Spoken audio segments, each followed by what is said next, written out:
Hello बच्चों, class 8 में हमने जो चैप्टर स्टार्ट कर लिया है क्लास में वो है परिमेय संख्याएं, जिसको इंग्लिश में बोलते हैं रेशनल नंबर्स।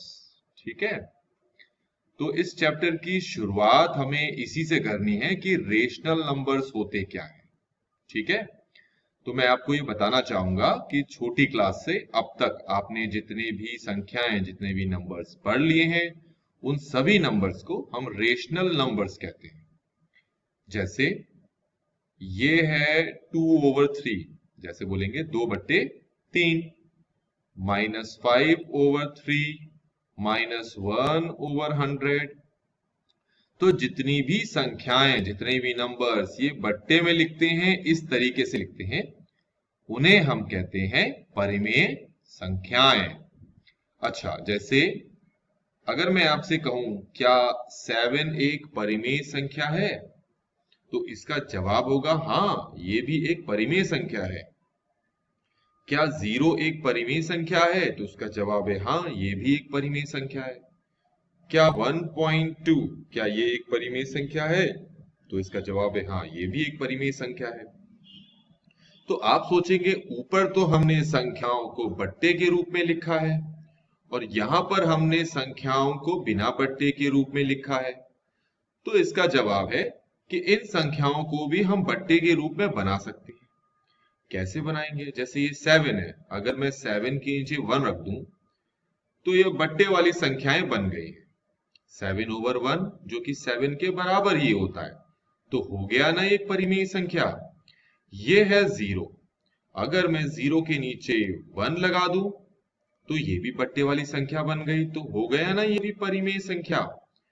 ये तो है दशमलव वाली संख्या, तो बीच में है पॉइंट, तो अगर मैं इसके नीचे 1 लगा दूं, पहला काम। दूसरा काम ये है कि इस पॉइंट को मैं यहां से हटा दूं, तो जैसे ही पॉइंट को यहां से हटा दूंगा तो पॉइंट के बाद सिर्फ एक ही संख्या है ना 2, तो उतने ही 0 नीचे लग जाते हैं। तो हो गया ये 12/10, 12/10, जो कि एक परिमेय संख्या हो गई। लास्ट में है आपके पास -7, मैं इसके नीचे भी 1 लगा दूं तो ये भी बन गया परिमेय संख्याएं। तो परिमेय संख्या की परिभाषा क्या होती है, मैं यहां पर लिख के दिखाता हूं। ऐसी संख्याएं जिन्हें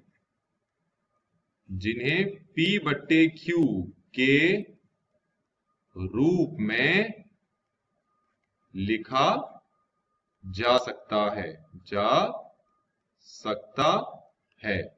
और इसमें ध्यान देने वाली बात है कि Q जो है नीचे लिखा होता है, तो उसका मान कभी भी 0 नहीं होना चाहिए। जैसे अगर कहीं पर लिखा है 7/0, 7/0, तो ये एक परिमेय संख्या नहीं है।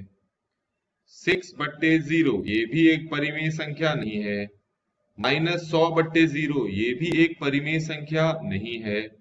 इसका मतलब ये हुआ कि जब हर में 0 हो तो वो परिमेय संख्या नहीं मानी जाएगी। जब हर में 0 हो तो वो परिमेय संख्या नहीं मानी जाएगी। जब हर में 0 हो तो वो परिमेय संख्या नहीं मानी जाएगी।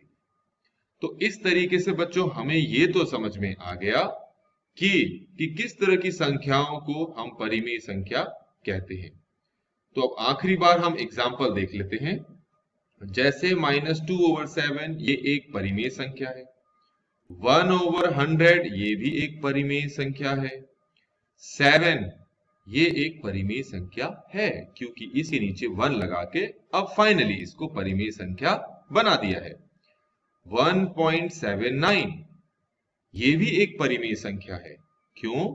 क्योंकि अगर मैं इसके नीचे 1 लगा दूं और पॉइंट यहां से हटाकर नीचे 2 0 लगा दूं, तो ये बन जाता है 179/100, जो कि बट्टे वाली संख्या हो गई, मतलब ये भी परिमेय संख्या हो गया।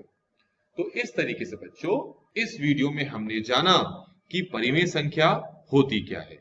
नेक्स्ट वीडियो में हम परिमेय संख्याओं से संबंधित कुछ सवालों को हल करेंगे। Thanks for watching.